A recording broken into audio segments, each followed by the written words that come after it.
Catena Áurea, comentario de los padres de la Iglesia al Evangelio según San Lucas. Capítulo 18. Lectura bíblica. Evangelio según San Lucas, 18, 1, 8. Y les decía también esta parábola. Que es menester orar siempre, y no desfallecer. Diciendo. Había un juez en cierta ciudad que no temía a Dios, ni respetaba a hombre alguno. Y había en la misma ciudad una viuda que venía a él y le decía. Hazme justicia de mi contrario. Y él por mucho tiempo no quiso. Pero después de esto dijo entre sí. Aunque ni temo a Dios ni a los hombres tengo respeto, todavía, porque me es importuna esta viuda, le haré justicia, porque no venga tantas veces que al fin me muela. Y dijo el Señor. Oíd lo que dice el injusto juez. Pues Dios no hará venganza de sus escogidos, que claman a él día y noche, y tendrá paciencia en ellos. Os digo, que presto los vengará. Mas cuando viniere el Hijo del Hombre, ¿pensáis que hallará fe en la tierra? VV 1:8 Teofilacto. Después que el Señor hace mención de estas penalidades y peligros, expone su remedio, que es la oración asidua y premeditada. Por esto añade. Y les decía también esta parábola, etc. Crisóstomo, el que te redimió y el que quiso crearte, fue quien lo dijo. No quiere que cesen tus oraciones. Quiere que medites los beneficios cuando pides y quiere que por la oración recibas lo que su bondad quiere concederte. Nunca niega sus beneficios a quien los pide y por su piedad excita a los que oran a que no se cansen de orar. Admite, pues, con gusto las exhortaciones del Señor. Debes querer lo que manda y debes no querer lo que el mismo Señor prohíbe.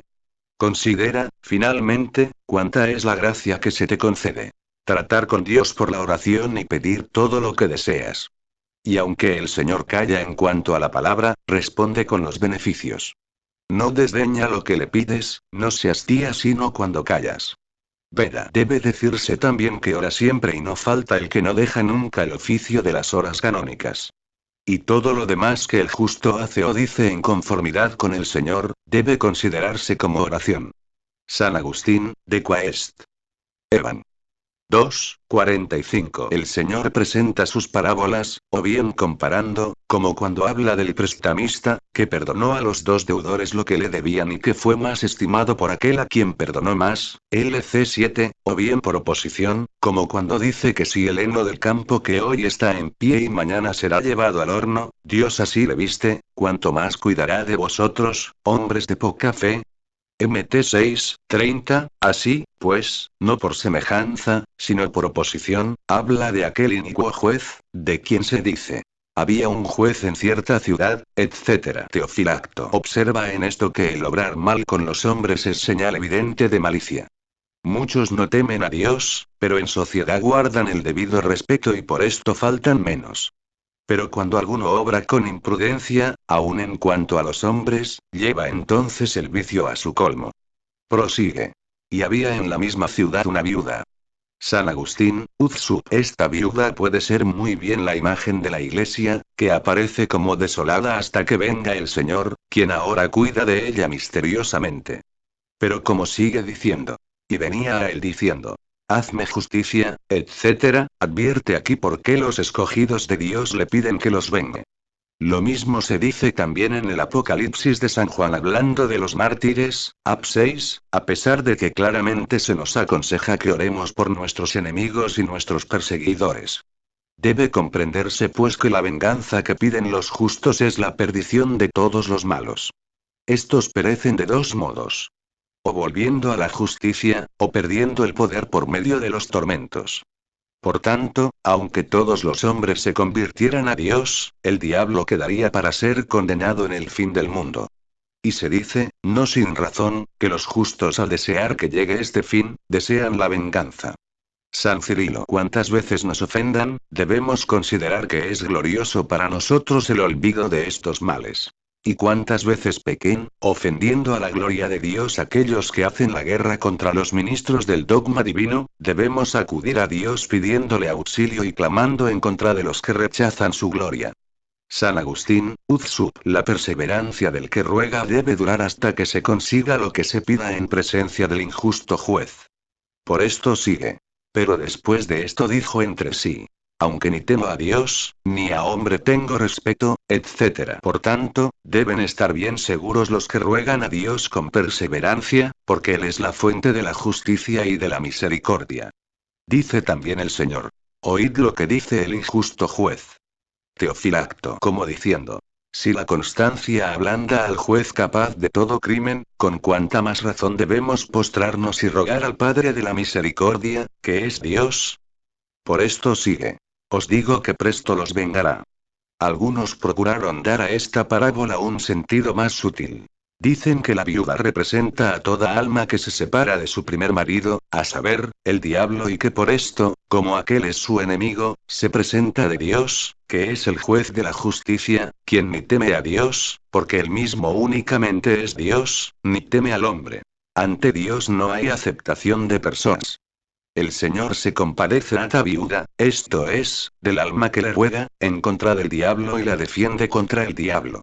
Después que el Señor dijo que debía orarse mucho al fin de los tiempos, por los peligros de entonces, añade.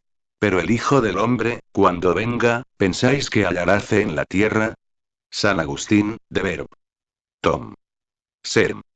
36. El Señor dice esto refiriéndose a la fe perfecta, porque esta fe apenas se encuentra en la tierra. Llena está de fieles la iglesia de Dios. ¿Quién vendría si no hubiera fe? ¿Y quién no trasladaría los montes si la fe fuera perfecta? Veda. Sin embargo, cuando aparezca el omnipotente Creador en la figura del Hijo del Hombre, serán tan pocos los escogidos, que no tanto por los ruegos de los fieles, como por la indiferencia de los malos, se habrá de acelerar la ruina del mundo. Lo que el Señor dice aquí como dudando, no lo dice porque duda, sino porque reprende. Nosotros también algunas veces ponemos palabras de duda al reprender a otros, aun cuando tratemos de cosas que tenemos por ciertas, como cuando se dice a un siervo. Considera, si acaso no soy tu amo. San Agustín, Uz Sub. Esto lo añade el Señor para dar a conocer que si la fe falta, la oración es inútil. Por tanto, cuando oremos, creamos y oremos para que no falte la fe. La fe produce la oración y la oración produce a su vez la firmeza de la fe. Lectura bíblica. Evangelio según San Lucas, 18, 9, 14. Y dijo también esta parábola a unos que confiaban en sí mismos, como si fuesen justos, y despreciaban a los otros. Dos hombres subieron al templo a orar. El uno fariseo y el otro publicano. El fariseo, estando en pie, oraba en su interior de esta manera. Dios, gracias te doy porque no soy como los otros hombres, robadores, injustos, adúlteros, así como este publicano. Ayuno 2 veces en la semana, doy diezmos de todo lo que poseo. Mas el publicano, estando lejos, no osaba ni aun alzar los ojos al cielo, sino que hería su pecho diciendo, Dios, muéstrate propicio a mí, pecador. Os digo que este, y no aquel, descendió justificado a su casa. Porque todo hombre que se ensalza, será humillado, y el que se humilla, será ensalzado. VV 9, 14. San Agustín, de Verb. Tom. Serm. 36. Como la fe no es propia de los soberbios, sino de los humildes, añadió a todo lo dicho anteriormente la parábola de la humildad en contra de la soberbia. Por esto dice. Y dijo también esta parábola a unos que confiaban en sí mismos, etc. Teofilacto. Como la soberbia atormenta las mentes de los hombres más que las otras pasiones, aconseja respecto de ella con el mayor interés. La soberbia es el menosprecio de Dios. Cuando alguno se atribuye las buenas acciones que ejecuta y no a Dios, ¿qué otra cosa hace más que negar a Dios? La causa que tienen para confiar en sí mismos, consiste en no atribuir a Dios lo bueno que hacen, por cuya razón el Señor propone esta parábola, para los que le menosprecian por los demás. Así queda claro la justicia, aun cuando aproxime los hombres a Dios, si va acompañada de la soberbia, arroja al hombre al abismo, por lo que sigue. Dos hombres subieron al templo a orar, etc. Griego o asterio, incat. Graec. Patr. Con la viuda y el juez el Señor nos enseñó la diligencia de la oración.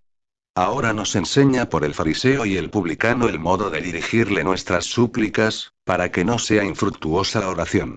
El fariseo fue condenado porque oraba sin atención. Y prosigue. El fariseo estando en pie, oraba en su interior de esta manera. Teofilacto cuando dice que está de pie indica el orgullo de su alma, porque aparecía muy soberbio aún en su actitud. San Basilio dice también. Oraba en su interior, como si no orase delante de Dios. Porque se volvía a sí mismo por el pecado de la soberbia. Sigue pues. Dios mío, gracias te doy. San Agustín, Uzsup no es reprendido porque da gracias a Dios, sino porque no deseaba ya nada para sí. Luego ya estás lleno, ya abundas, no hay para qué digas, Mt 6:12. Perdónanos nuestras deudas. ¿Qué sucederá, pues, al impío que se opone a la gracia, cuando es reprendido el que las da con soberbia? Oigan los que dicen. Dios me ha hecho hombre y yo me hago justo. Oh fariseo, el peor y el más detestable, que se llamaba a sí mismo justo, con soberbia y después daba gracias a Dios. Teofilacto observa el orden de la oración del fariseo.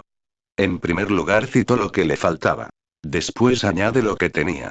Sigue, pues. Porque no soy como los demás hombres. San Agustín, Uzsup, si solamente dijese como muchos hombres. Pero ¿qué quiere decir los demás hombres, sino todos, excepto él mismo? Yo, dijo, soy justo, los demás hombres son pecadores. San Gregorio, Moralium 23,7. De cuatro maneras suele demostrarse la hinchazón con que se da a conocer la arrogancia. Primero, cuando cada uno cree que lo bueno nace exclusivamente de sí mismo. Luego cuando uno, convencido de que se le ha dado la gracia de lo alto, cree haberla recibido por los propios méritos. En tercer lugar cuando se jacta uno de tener lo que no tiene y finalmente cuando se desprecia a los demás queriendo aparecer como que se tiene lo que aquellos desean. Así se atribuye a sí mismo el fariseo los méritos de sus buenas obras. San Agustín, Uzsup, y como el publicano estaba cerca de él, se le presentaba ocasión para aumentar su orgullo. Prosigue. Así como este publicano. Como diciendo. Yo soy único, este es como los demás. Crisóstomo, Serm. De fariseo et de publicano. Toda la naturaleza humana no bastó a su menosprecio, sino que se refirió también al publicano. Su falta habría sido menor si le hubiese exceptuado, pero en esta ocasión con una sola palabra ofende a los ausentes y lacera la herida del que está presente. Porque la acción de gracias no es una agresión en contra de los demás. Cuando das gracias a Dios, solo Él debe bastar para ti. No te dirijas a los demás hombres ni condenes a tu prójimo. San Basilio. El orgulloso se diferencia del calumniador solo en la apariencia. Este se ocupa de ofender a los demás y aquel de ensalzarse a sí mismo por su excesivo orgullo.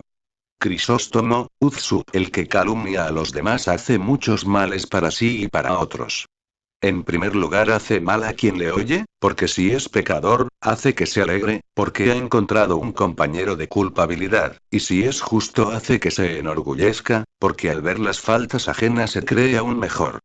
También ofende en segundo lugar a toda la Iglesia, porque todos los que le oyen no solo censuran al que faltó, sino que también incluyen en su menosprecio a la religión cristiana.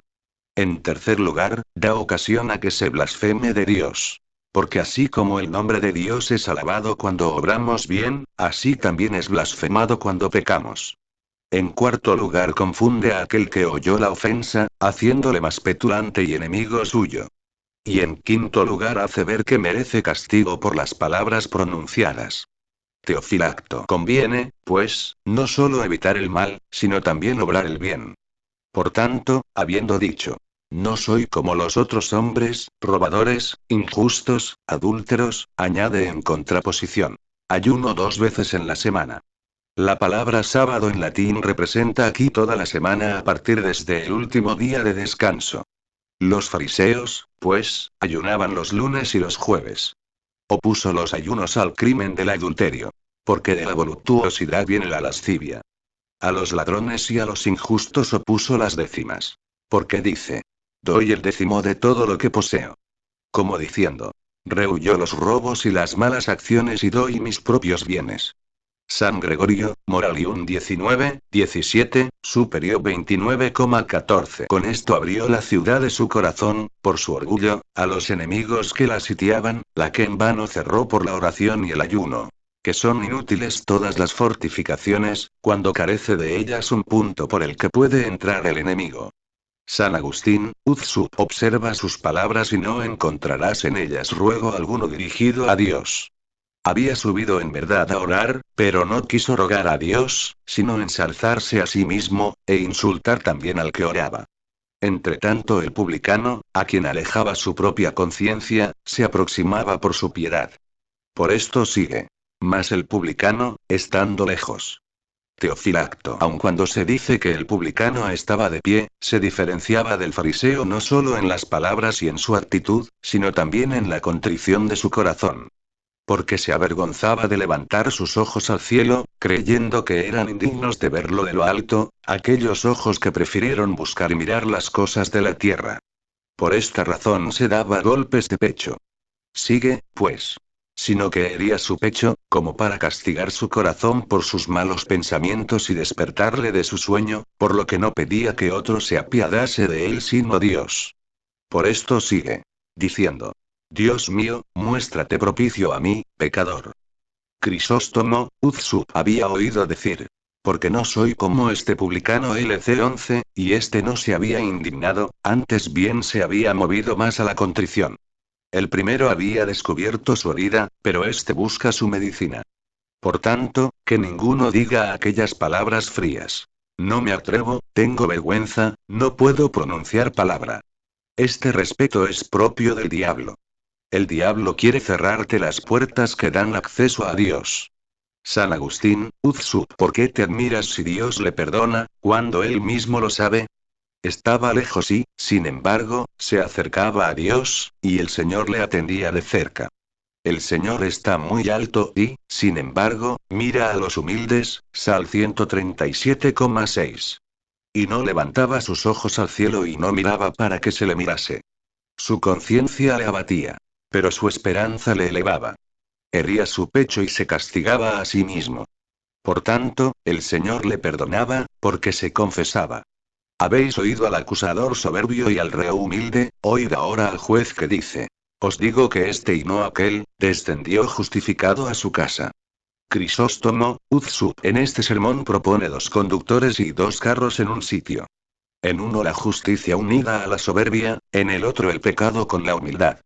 El del pecado se sobrepone al de la justicia, no por sus propias fuerzas, sino por la virtud de la humildad que lo acompaña. El otro queda vencido, no por la debilidad de la justicia, sino por el peso y la hinchazón de la soberbia. Porque así como la humildad supera el peso del pecado y saliendo de sí llega hasta Dios, así la soberbia, por el peso que toma sobre sí, abate la justicia. Por tanto, aunque hagas multitud de cosas bien hechas, si crees que puedes presumir de ello perderás el fruto de tu oración. Por el contrario, aun cuando lleves en tu conciencia el peso de 1000 culpas, si te crees el más pequeño de todos, alcanzarás mucha confianza en Dios. Por lo que señala la causa de su sentencia cuando añade, Sal 50,19. Porque todo el que se ensalza será humillado y el que se humilla, será ensalzado. El nombre de humildad tiene diferentes significados. La humildad es cierta virtud, según las palabras de David. Oh Dios, no desprecies el corazón contrito y humillado. La humildad está junta con los trabajos, según aquellas palabras, Sal 142,3. Humilló en la tierra mi vida. Hay también humillación en el pecado de la soberbia y de la insaciabilidad de riquezas. ¿Qué cosa hay más humillante que esclavizarse, envilecerse y rebajarse por las riquezas, considerando grandes estas cosas? San Basilio. También existe un orgullo laudable, que consiste en que, no pensando en lo vil, se haga el alma magnánima, elevándose en la virtud. Tal elevación del alma consiste en dominar las tristezas y en soportar las tribulaciones con noble fortaleza, en el menosprecio de las cosas terrenas y el aprecio de las del cielo, y se observa que esta grandeza de alma se diferencia de la arrogancia que nace del orgullo, como se diferencia la robustez de un cuerpo sano de la obesidad del que está hidrópico. Crisóstomo. Esta fastuosa hinchazón puede privar del cielo al que no se prevenga contra ella, mientras que la humildad saca al hombre del abismo de sus pecados. Ella fue la que salvó al publicano con preferencia al fariseo. Al buen ladrón le dio el paraíso antes que a los apóstoles. El orgullo, en cambio, ha entrado incluso en las potestades incorpóreas. Si la humildad acompañada del pecado corre tan fácilmente que adelanta a la soberbia, ¿cuánto más no adelantará si va unida a la justicia? Ella se presentará con gran confianza ante el tribunal de Dios en medio de los ángeles. Por otra parte, si el orgullo unido a la justicia puede deprimirla, ¿en qué infierno no habrá de precipitarnos si lo juntamos con el pecado? Digo esto no para que menospreciemos la justicia, sino para que evitemos el orgullo. Teofilacto. Pero quizá llame la atención de algunos la condenación del fariseo, que dijo tan pocas palabras en alabanza propia, en tanto que Chop, que había dicho muchas más, es coronado. La razón es que el fariseo decía aquellas cosas recriminando a los demás, sin obligarlo a ello razón alguna. Y Chop, obligado por sus amigos y por las penas que le afligían, tuvo necesidad de publicar sus propias virtudes para mayor gloria de Dios, con el fin de que los hombres no dejasen de marchar por el camino de la virtud. Beda, el fariseo, en realidad, es el que representa al pueblo judío, el cual ensalzaba sus méritos por la justicia de la ley. Y el publicano al pueblo gentil, que estando lejos de Dios, confiesa sus pecados. El uno se retira humillado por su orgullo y el otro mereció acercarse y ser ensalzado por lamentar sus faltas. Lectura bíblica. Evangelio según San Lucas, 18, 15, 17. Y le traían también niños para que los tocase. Y cuando lo vieron los discípulos los reñían. Mas Jesús los llamó, y dijo: Dejad que vengan a mí los niños, y no lo impidáis. Porque de los tales es el reino de Dios. Y en verdad os digo, que el que no recibiere el reino de Dios, como niño, no entrará en él. VV 15, 17. Teofilacto, super y Jesús convocans. Después de lo dicho, el Señor enseña la humildad con sus actos, no rechazando a los pequeñuelos, sino recibiéndolos con gusto. Por esto dice: y le traían también niños, etc. San Agustín, de Verb. Tom. Serm. 36. ¿A quién son presentados para que los toque, sino al Salvador? Pero si Él es el Salvador, son presentados para que los salve a aquel que había venido a salvar lo que había perecido. ¿En dónde habían perecido estos siendo así que eran inocentes en cuanto de ellos dependía? Pero según el apóstol, Rom 5, 12, por medio de un hombre había entrado el pecado en el mundo. Vengan, pues, los niños, como enfermos, al médico. Como pecadores, al Redentor. San Ambrosio. A algunos puede parecer duro que los discípulos no quisieran que los niños se acercasen al Salvador. Sigue, pues. Y cuando lo vieron los discípulos los reñían. En esto puede verse, o misterio o afecto. Porque no hacían esto por envidia o por aspereza respecto de los niños, sino que así creían tener gran celo por agradar al Señor, deseando evitar que fuese atropellado por las turbas. Debe menospreciarse nuestra propia utilidad cuando en ello se hace injusticia a la divinidad. El misterio consiste en que ellos deseaban que se salvara primero el pueblo judío del cual habían nacido según la carne. Conocían muy bien el misterio de la vocación de uno y otro pueblo, puesto que ya antes habían rogado por la mujer canánea. Pero ¿acaso desconocían el orden? Por esto sigue. Mas Jesús los llamó y dijo: Dejad que vengan a mí los niños, etc. La edad no es preferida a otra edad. De otro modo sería desagradable el crecer en años. ¿Por qué dice, pues, que los niños son a propósito para el reino de los cielos? ¿Acaso porque no tienen malicia, no saben engañar, no se atreven a vengarse? Desconocen la lujuria, no apetecen las riquezas y los honores y desconocen la ambición. Pero la virtud de todo esto no consiste en desconocerlo, sino en menospreciarlo. No consiste en no poder pecar, sino en no querer. Por tanto, no es de la niñez, sino de la inocencia, émula de la sencillez de los niños, de la que aquí se trata. Veda. Por esto dice terminantemente: de tales y no de estos, para dar a conocer que no se refería a la edad, sino a las costumbres. Y por esto debían prometerse premios únicamente a los que tuviesen tal inocencia y sencillez. San Ambrosio el Salvador expresó esto, por último, diciendo: en verdad os digo, que el que no recibiere el reino de Dios como niño, etc. ¿Qué niño han de imitar los apóstoles del Señor sino aquel de quien dice Isaías, Is 9,6? Un niño nos ha nacido, aquel que cuando es maldecido no maldice. 1 P 2, 23. Así, pues, hay en la niñez la venerable ancianidad de las costumbres y en la ancianidad la inocencia de la niñez. San Basilio. Recibiremos, pues, el reino de Dios, como un niño, si seguimos las enseñanzas de Jesucristo como el niño que aprende la buena doctrina, que nunca contradice ni disputa con los maestros, sino que estudia lo que le dicen, creyendo y obedeciendo. Teofilacto. Los sabios de los gentiles, buscando la sabiduría en un misterio, que es el reino de Dios y no queriendo admitirlo sin pruebas silogísticas, con razón son excluidos de tal reino. Lectura bíblica. Evangelio según San Lucas, 18, 23. Y le preguntó un hombre principal, diciendo: Maestro bueno, ¿qué haré para poseer la vida eterna? Y Jesús le dijo: ¿Por qué me llamas bueno? Ninguno hay bueno sino solo Dios. ¿Sabes los mandamientos? No matarás, no fornicarás, no hurtarás, no dirás falso testimonio. Honra a tu padre y a tu madre. Él dijo: Todo esto he guardado desde mi juventud. Cuando esto oyó Jesús, le dijo: Aún te falta una cosa. Vende todo cuanto tienes y dalo a los pobres y tendrás un tesoro en el cielo, y ven y sígueme. Cuando él oyó esto se entristeció, porque era muy rico. VV 18, 23. Veda. Cierto hombre principal había oído del Señor que únicamente entrarían en el reino de Dios aquellos que quisiesen hacerse semejantes a los niños. Y por tanto le ruega que le diga, no por una parábola, sino de un modo claro, qué podría hacer para salvarse. Por esto dice. Y le preguntó un hombre principal, diciendo: Maestro bueno, etc. San Ambrosio. Este hombre principal y tentador le llama Maestro bueno, cuando debió llamarlo Dios bueno. Porque la bondad está en la divinidad y la divinidad en la bondad. Sin embargo, añadiendo Maestro bueno, lo llama bueno relativamente y no en absoluto. Porque Dios en absoluto es bueno y el hombre solo relativamente.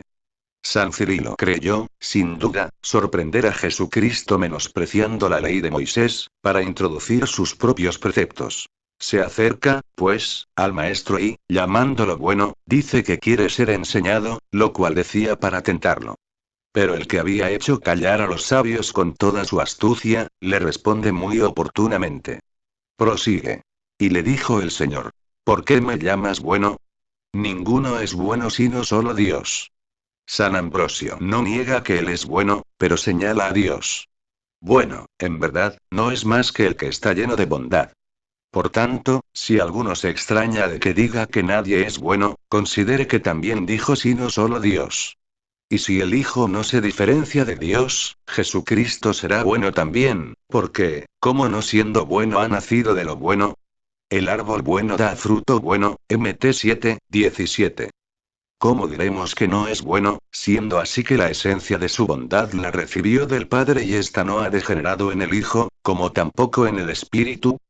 Tu Espíritu bueno me guiará a la tierra de justicia. Sal 142,10. Luego, si es bueno el Espíritu que recibió del Hijo, bueno es también aquel que lo entregó. Asimismo, como el que tiene es experto en leyes, según se demuestra en otro libro, le contestó muy bien diciéndole: Ninguno hay bueno sino solo Dios, para enseñarle que está escrito: No tentarás al Señor tu Dios. de T6, 16, sino antes bien le confesarás, puesto que es bueno. Sal 135. Crisóstomo, In Mattheum 6,4. No temeré llamar avaro a este hombre principal, porque Jesucristo le increpa así, y no tentador. Tito Bostrense. Por tanto, cuando dice: Maestro bueno, ¿qué haré para poseer la vida eterna? Esto es lo mismo que si dijese: Eres bueno, dígnate contestarme a lo que te pregunto. Conozco el Antiguo Testamento, pero veo que tú eres más grande. Porque no ofreces la tierra, sino que predicas el reino de los cielos. Dime pues, ¿qué haré yo para poder alcanzar la vida eterna? Conociendo el Salvador su intención, porque la fe conduce a las buenas obras, habiéndole dicho aquel que haré, prescindiendo de esta pregunta, le da conocimiento de la fe. Como cuando alguno pregunta al médico qué comeré, y él le manifiesta lo que debe preceder a la comida, por tanto, lo remite al Padre, diciendo: ¿Por qué me llamas bueno? No porque él no fuera bueno. Era, pues, bueno y nacido de germen bueno. O buen hijo de padre bueno. San Agustín, de Quaest. Evan. 2,63. Puede también parecer que esto se diferencia de aquello que dice San Mateo, Mt 19:17. ¿Por qué me preguntas qué es bueno? Lo cual puede referirse mejor a lo que preguntaba, diciendo: ¿qué haré de bueno? Aquí habla de lo que es bueno y expone una pregunta. De este modo se pueden entender fácilmente ambas cosas. ¿Por qué me llamas bueno? ¿Y qué me preguntas sobre lo que es bueno? O más bien una de estas cosas es como consecuencia de la otra. Tito Bostrense. Finalmente, después que le dio conocimiento de la fe, añadió: ¿sabes los mandamientos? Como diciendo: cuando conozcas a Dios, entonces con razón podrás preguntar qué es lo que debes hacer. San Crisóstomo, como aquel hombre principal, esperaba oír que Jesucristo le dijese: prescinde de los mandamientos de Moisés y obedece los míos, le remite a los de Moisés.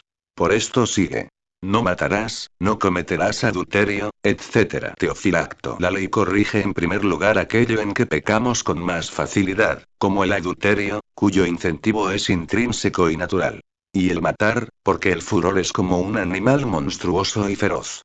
El hurto y el pecado de falso testimonio son culpas en que rara vez se incurre y menos graves que aquellos. Por tanto pone en segundo lugar el hurto y el falso testimonio, porque son faltas más raras y leves. Prosigue: no hurtarás, etc. San Basilio. No debe entenderse que únicamente sean ladrones los que cortan las bolsas o roban en los baños, sino también los que están constituidos en jefes de los ejércitos y aquellos a quienes se confía el gobierno de las ciudades y de los pueblos, cuando toman furtivamente alguna cosa, o la exigen públicamente y por la fuerza. Tito Bostrense. Observa que los preceptos consisten en abstenerse de obrar. Puesto que si no cometes adulterio, eres casto. Si no robas, eres benévolo. Si no juras en falso, eres verídico. Ve aquí, pues, cómo es fácil la virtud por la bondad de quien nos la ha prescrito, pues manda la huida del mal y no el ejercicio del bien. Porque el abstenerse es más fácil que el obrar. Teofilacto. Y como faltar a los padres es un gran pecado, sin embargo, como en esto se falta rara vez, lo pone después de todo: honra a tu padre y a tu madre. San Ambrosio. Este honor se les hace no solo por el respeto, sino también por la asistencia. Porque es un honor el reconocer sus beneficios. Alimenta a tu padre, alimenta a tu madre. Que aunque así lo hagas, aún no habrás pagado los trabajos y los dolores que tu madre ha padecido por ti. Lo que tienes lo debes a tu padre. Y lo que eres a tu madre. ¿Qué castigo merecerás si es la iglesia la que alimenta a los que tú no quieres alimentar?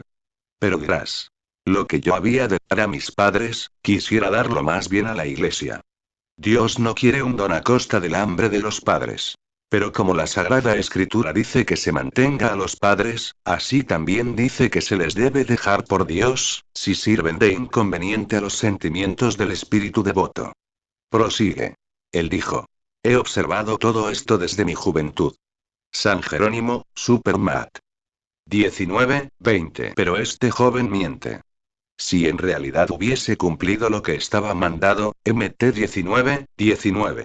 Amarás a tu prójimo como a ti mismo, y lo hubiese cumplido con obras, ¿cómo había de retirarse triste cuando oyó después: ve y vende cuanto tienes y dalo a los pobres? Veda. No debe creerse tampoco que mintiese, sino que dijo simplemente cómo había vivido, en lo exterior al menos. De otro modo no diría San Marcos, Mc 10:21, que Jesús lo miró y lo amó. Tito Bostrense. Enseguida manifiesta el Señor que el que cumple con lo del Antiguo Testamento, no es perfecto si deja de seguir a Jesucristo. Por esto sigue. Oído esto, le dijo Jesús: aún te falta una cosa. Vende todo cuanto tienes, etc. Como diciendo: preguntas cómo podrás alcanzar la vida eterna. Pues distribuye tus facultades entre los pobres y la alcanzarás. Lo que vas a distribuir es poco, lo que recibirás es mucho. San Atanasio. No creamos, pues, que los que desprecian el mundo hacen gran sacrificio, porque toda la tierra vale muy poco en comparación del cielo. Por lo tanto, aun cuando fuésemos dueños de todo el mundo y renunciásemos a él, nada haríamos que fuese digno en comparación del reino de los cielos. Veda. Todo el que quiera ser perfecto debe vender lo que tiene. No en parte, como lo hicieron Ananías y Safira, sino todo. Teofilacto. Por tanto, cuando dice Jesús todo lo que tienes, aconseja la extrema pobreza. Porque si algo te sobra o te queda, vivirás esclavo de ello. San Basilio, Inqua est incom. Explic. Q. 92. No dice, sin embargo, que se vendan los bienes porque sean malos por naturaleza. De otro modo no serían criaturas de Dios. Por esto no aconseja que los desechemos como malos, sino que los distribuyamos. Y se condena a alguno, no porque los posee, sino porque abusa de ellos. Por lo cual, el distribuir los bienes según manda Dios, borra los pecados y concede la vida eterna. Por esto añade. Y dalo a los pobres. Crisóstomo. En realidad Dios puede alimentar a los pobres sin que nos compadezcamos de ellos. Pero quiere que se unan por amor los que dan con los que reciben. San Basilio. Diciendo, pues, el Señor. Dalo a los pobres, creo que ninguno debe hacerlo con negligencia, sino con presteza, principalmente por sí mismo, si se tiene en algo, y si no, por aquellos de quienes consta que obrarán con fidelidad y prudencia. Porque es maldito aquel que ejecuta con pereza las obras del Señor. Ger 48,10. Crisóstomo. Pero se pregunta cómo Jesucristo ha podido decir que es necesario para la perfección dar al pobre cuanto se tiene, cuando San Pablo dice que hacer esto sin amor es imperfecto. Pero concuerda ciertamente con esto lo que añade. Y ven y sígueme. Esto da a conocer que hay que hacerlo por amor. Todos conocerán que sois discípulos míos, si os amáis mutuamente. JN 13:35. Teofilacto. Pero conviene asimismo que el hombre posea todas las demás virtudes, a la vez que la pobreza. Por esto le dice. Y ven y sígueme. Esto es, también en lo demás sé discípulo mío, y sígueme fielmente por siempre. San Cirilo. Aquel hombre no fue capaz de contener el vino nuevo, siendo él un odre viejo, sino que se rompió por la tristeza. Por esto sigue. Cuando él oyó esto se entristeció, etc. San Basilio. El mercader no se entristece gastando en las ferias lo que tiene para adquirir sus mercaderías, pero tú te entristeces dando polvo a cambio de la vida eterna. Lectura bíblica. Evangelio según San Lucas, 18, 24, 30. Y Jesús le dijo cuando le vio triste. Cuán dificultosamente entrarán en el reino de Dios los que tienen dineros. Porque más fácil cosa es pasar un camello por el ojo de una aguja, que entrar un rico en el reino de Dios. Y dijeron los que le oían. Pues ¿quién puede salvarse? Les dijo. Lo que es imposible para los hombres es posible para Dios. Y dijo Pedro. Bien ves que nosotros hemos dejado todas las cosas y te hemos seguido. Él les dijo. En verdad os digo, que ninguno hay que haya dejado casa, o padres, o hermanos, o mujer, o hijos, por el reino de Dios, que no haya de recibir mucho más en este tiempo, y en el siglo venidero la vida eterna. VV 24:30. Teofilacto. Después que el rico escuchó que debía dejar sus riquezas, se marchó entristecido. El Señor, admirándose, habló, según prosigue. Y Jesús le dijo cuando le vio triste. Cuán dificultosamente entrarán en el reino de Dios los que tienen dineros.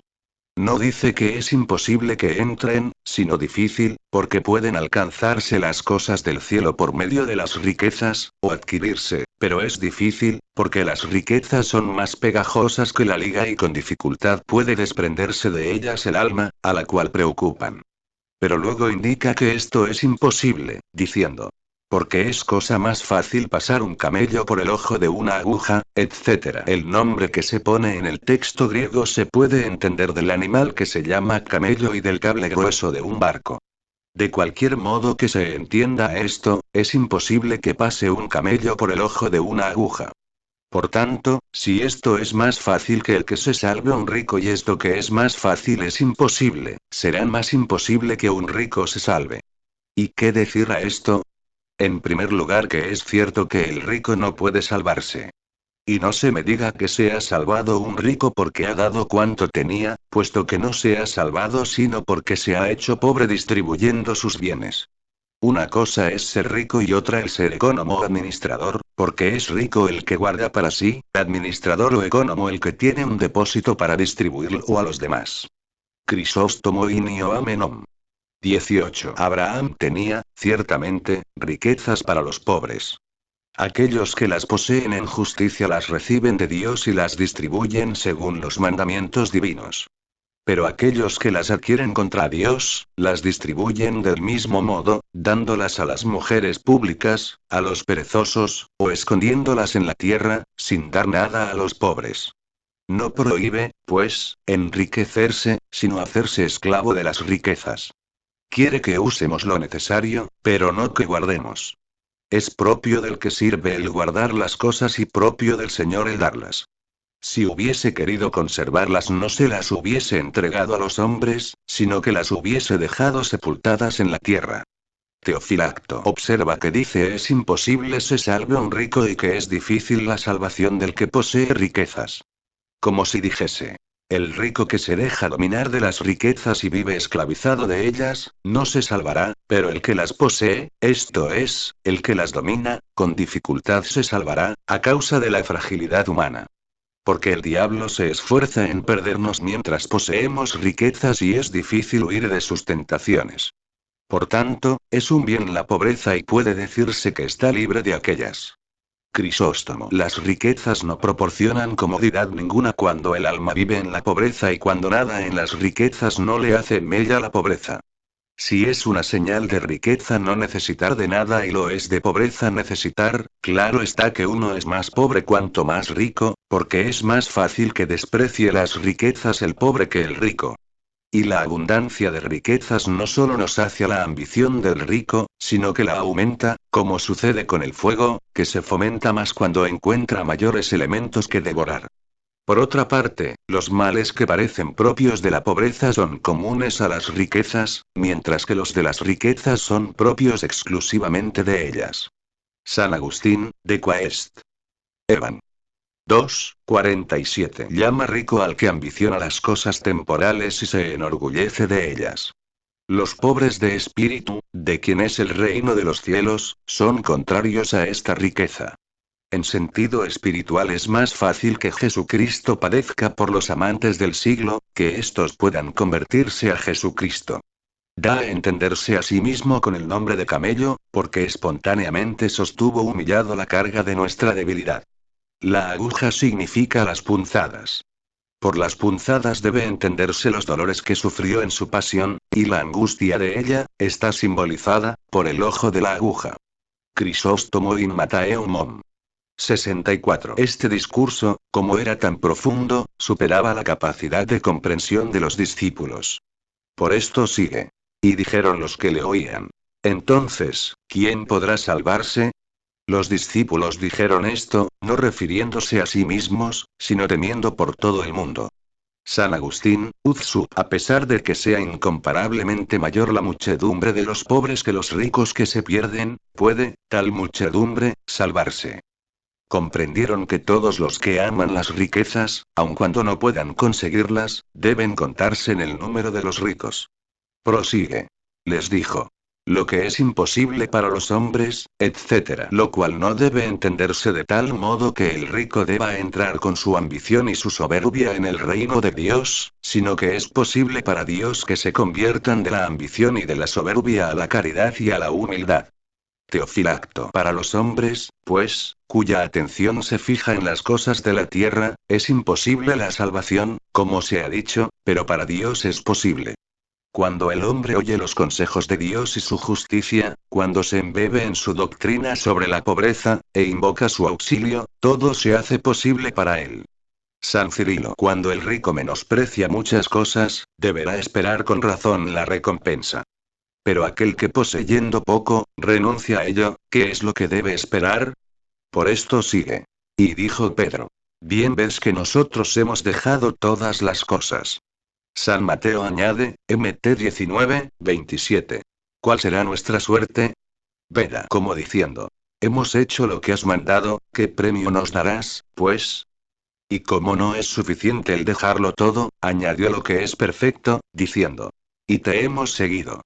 San Cirilo. Es necesario decir también que los que renuncian a lo poco, en cuanto que se apunta a un nuevo modo de vida y a la obediencia, son pesados en la misma balanza que los ricos, pues tienen los mismos afectos, pero fueron más lejos que los ricos en el rechazo de las cosas que poseen. Por esto sigue. En verdad os digo, que ninguno hay que haya dejado su casa, etcétera, que no haya de recibir mucho más, etcétera. Con esto eleva a todos los que le oyen a que esperen con confianza, prometiéndoles con juramento, cuando añade a sus palabras. En verdad. Cuando la palabra divina llamó al mundo a la fe de Cristo, sucedió que algunos, mirando a sus padres infieles, no quisieron disgustarlos abrazando la fe, como lo hicieron también otros por sus hermanos. Algunos hay que dejan a su padre y a su madre y menosprecian el amor de todos sus parientes por el amor de Jesucristo. Verá, el sentido de esto es como sigue. Aquel que dejase todos sus afectos, todas las riquezas y las complacencias de la vida y prescindiese de las delicias y de los placeres por alcanzar el reino de Dios, recibirá, aún en esta vida, mayores beneficios. En virtud de esto, algunos han inventado la fábula judaica de los 1000 años que seguirán a la resurrección de los justos. En cuyo tiempo todo lo que dejemos por Dios nos será devuelto con creces en tanto que se nos da la vida eterna. Y no ven los ignorantes que, si en las demás cosas la promesa puede ser digna respecto de las mujeres, según los demás evangelistas, se recibirá centuplicadamente, parece ser una torpeza, sobre todo porque el Señor asegura que en la resurrección no habrá ya matrimonio y, según San Marcos, nos será devuelto lo que hubiéremos dejado en este tiempo con las persecuciones, que en aquellos 1000 años dicen que no existirán. San Cirilo. Decimos esto porque, prescindiendo de las cosas temporales y carnales, alguno podrá obtener para sí otras mucho mejores, puesto que, aunque los apóstoles dejaron poco, obtuvieron muchos dones de la gracia y se han hecho célebres por todas partes. Seremos semejantes a ellos. Si alguno dejase su casa, obtendrá las mansiones eternas. Si deja a su padre, tendrá al Padre Celestial. Si se separa de sus hermanos, recibirá a Jesucristo por hermano suyo. Si deja a su mujer, encontrará la sabiduría divina, de la que obtendrá frutos espirituales y si deja a su madre, encontrará a la Jerusalén celestial, que es nuestra madre. Y aún en esta vida recibirá el cariño más afable de sus hermanos y de sus hermanas, unidos con un lazo espiritual por su propósito. Lectura bíblica. Evangelio según San Lucas, 18, 31, 34. Y tomó Jesús aparte a los 12, y les dijo: Mirad, vamos a Jerusalén y serán cumplidas todas las cosas que escribieron los profetas, del Hijo del Hombre. Porque será entregado a los gentiles, y será escarnecido, y azotado, y escupido. Y después que le azotaren le quitarán la vida, y resucitará al tercer día. Mas ellos no entendieron nada de esto, y esta palabra les era escondida y no entendían lo que les decía. VV 31, 34. San Gregorio, in Evangom. 2. Previendo el Salvador que su pasión turbaría el espíritu de sus apóstoles, les había predicho mucho tiempo antes lo que había de sufrir en la pasión y la gloria de su resurrección. Por esto sigue. Y tomó Jesús aparte a los 12 y les dijo: Mirad, vamos a Jerusalén, etc. Veda. Previendo que habían de decir algunos herejes que Jesucristo había enseñado doctrinas contrarias a la ley y a los profetas, manifiesta que por los oráculos de los profetas se había anunciado la consumación de su pasión y celebrado el triunfo de su gloria posterior. Crisóstomo in Mattheum 66. Habla con sus discípulos aparte, acerca de su pasión, porque no convenía que todos tuviesen conocimiento de ello, para que no se turbasen. Pero se lo predecía a sus discípulos para que, animados con esta esperanza, se sostuviesen firmes con más facilidad. San Cirilo. Y para que sepan que conocía de antemano su pasión y que iba espontáneamente a ella, con el fin de que no pudiesen decir: ¿Cómo ha caído en manos de sus enemigos el que prometía salvarnos? Por esto les refiere gradualmente todo el orden de su pasión, añadiendo: Porque será entregado a los gentiles y será escarnecido, azotado y escupido.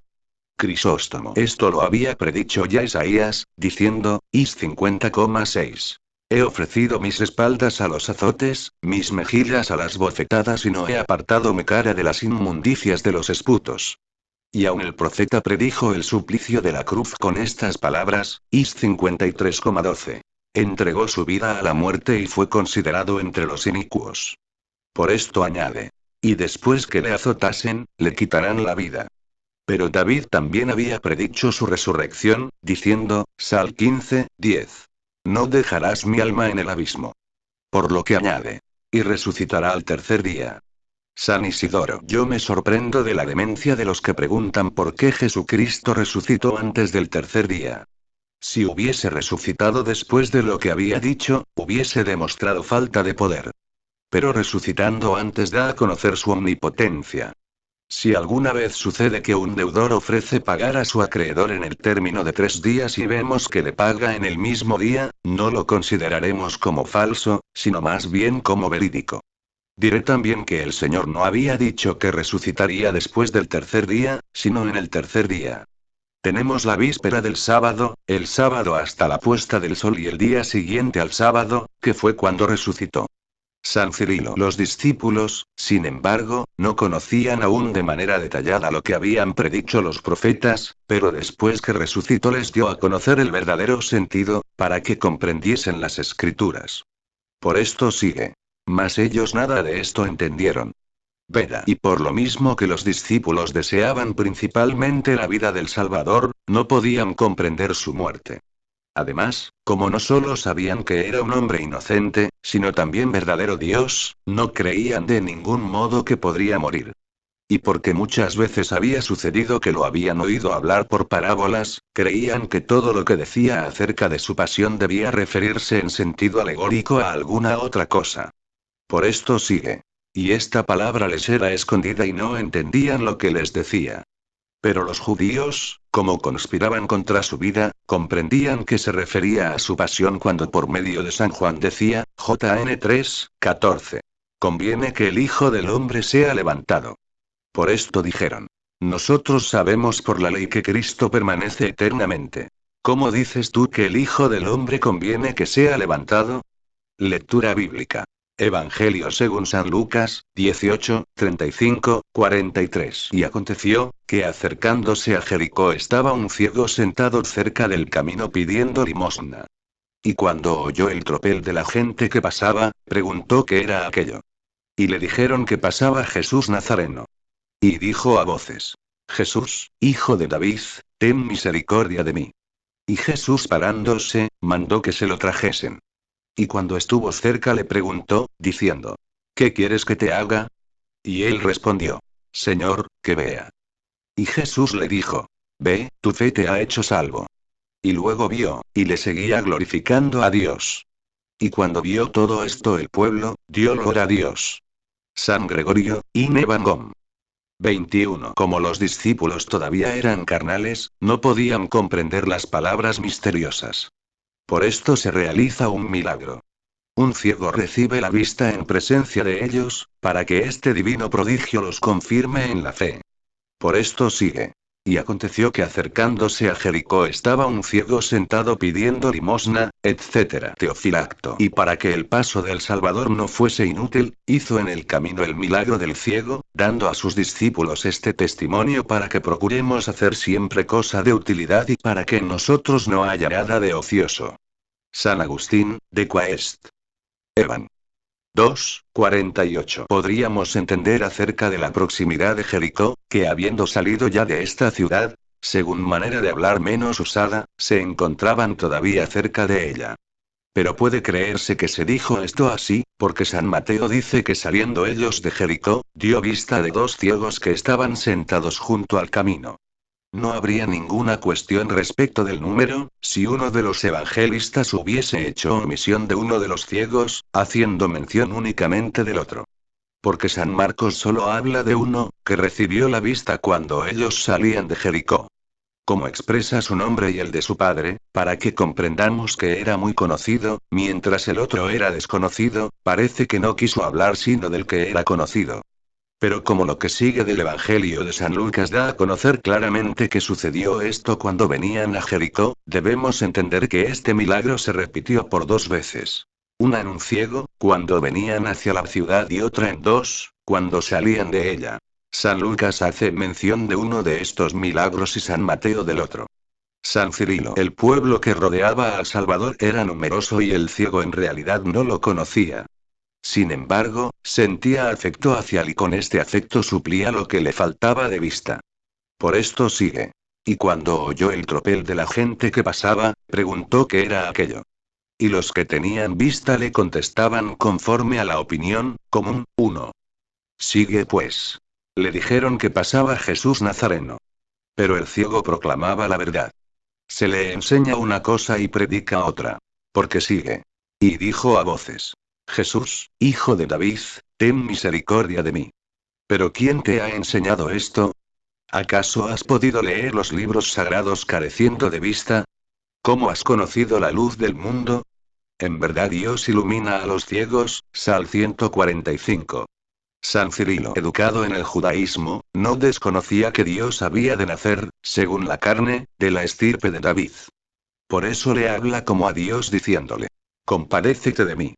Imiten a este los que ven en Jesucristo dos personas dos, porque habla a Cristo como a Dios y lo llama hijo de David. Admírense de la fidelidad de su confesión, porque algunos querían impedirle que confesase su fe. Prosigue. Y los que iban delante le reñían para que callase. Pero no se acobardaba su audacia por esto, porque sabía que la fe lucha y triunfa de todos los obstáculos. Es muy conveniente, por lo tanto, dejar todo miramiento por servir a Dios. Porque si hay algunos que por causa del dinero no tienen vergüenza, ¿no estaría bien tener también una sana desvergüenza cuando se trata de la salvación del alma? Por esto sigue. Pero él gritaba mucho más: Hijo de David, ten misericordia de mí. Cristo se detiene a la voz del que lo llama con fe y echa una mirada sobre los que lo invocan. Así, llama al ciego y le manda que se aproxime. Por esto sigue. Y Jesús, parándose, mandó que le trajesen, con el fin de que quien primero le había tocado por la fe se acercase con el cuerpo. El Señor pregunta al ciego cuando se hubo aproximado. Prosigue. Y cuando estuvo cerca le preguntó: ¿qué quieres que te haga? Le pregunta como misericordioso y no como ignorante para que conociesen todos los que estaban presentes que el ciego no pedía dinero, sino la gracia divina como a Dios. Y prosigue. Y él le respondió: Señor, que vea. Crisóstomo. O bien. ¿Cómo los judíos, calumniadores de la verdad, podían decir lo que habían dicho del ciego de nacimiento? Jan 9. No es este sino uno semejante a él, quiso que el ciego mostrase antes su ceguera, para que se conociese así la majestad de su gracia. Así, pues, en cuanto expuso el ciego su petición, le mandó el Salvador, lleno de majestad, que viese. Por esto sigue. Y Jesús le dijo: ve. Lo cual redundaba en contra de la traición de los judíos, porque ¿qué profeta ha hablado alguna vez así? Considera que es lo que exige el médico de aquel a quien ha curado, puesto que sigue. Tu fe te ha salvado. Los beneficios se obtienen por la fe y se difunde la gracia que la fe recibe. Y así como sacan poca agua de una fuente los que van allí con vasos pequeños y sacan mucha los que los llevan mayores, no distinguiendo la fuente las medidas, y como sucede también a la luz, que extiende más o menos su claridad según las ventanas que se abren, así se recibe la gracia, según la medida de la intención. La voz del Salvador se convierte en luz del ciego. Porque era el verbo de la verdadera luz.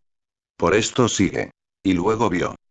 Pero el ciego que había demostrado su fe ardiente, quiso mostrar después su gratitud ante el beneficio recibido. Continúa pues. Y le seguía, glorificando a Dios.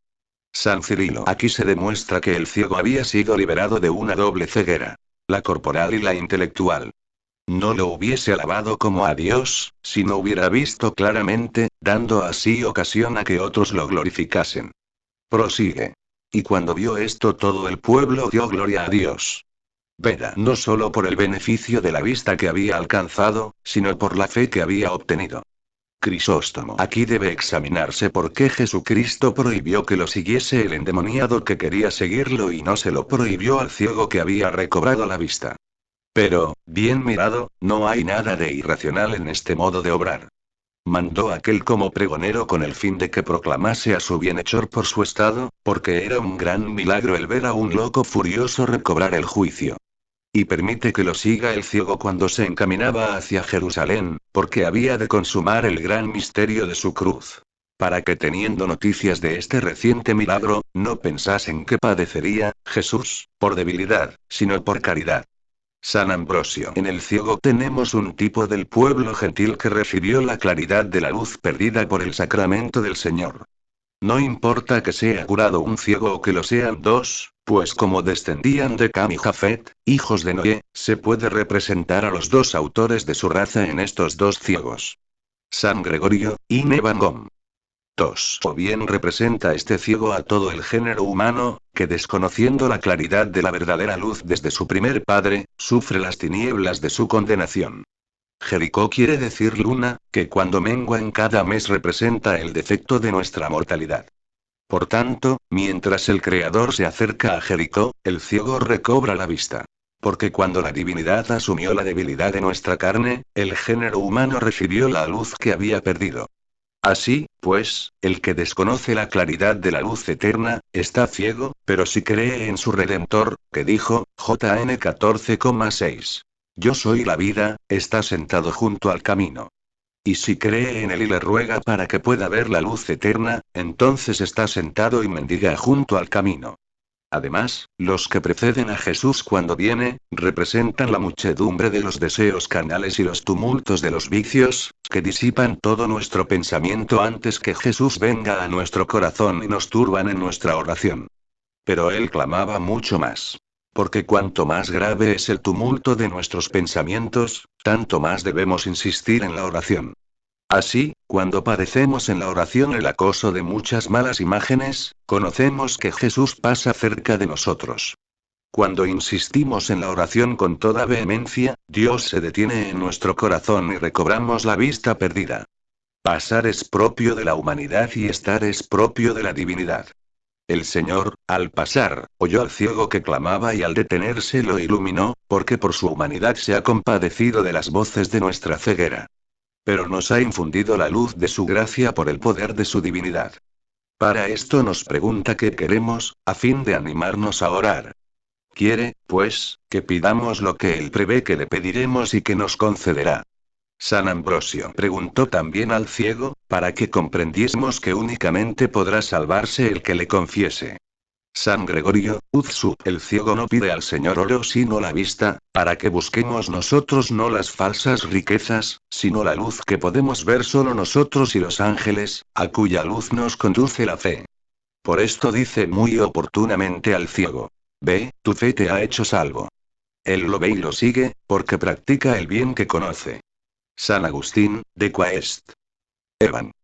2:48. Si Jericó quiere decir luna, y por ende mortalidad, el Señor, aproximándose a la muerte, manda predicar la luz del Evangelio únicamente a los judíos, a quienes representó el ciego que menciona San Lucas. Pero resucitando de la muerte y abandonando Jericó, manda predicar a los judíos y a los gentiles, cuyos pueblos parece que son representados por los dos ciegos de quienes hace mención San Mateo.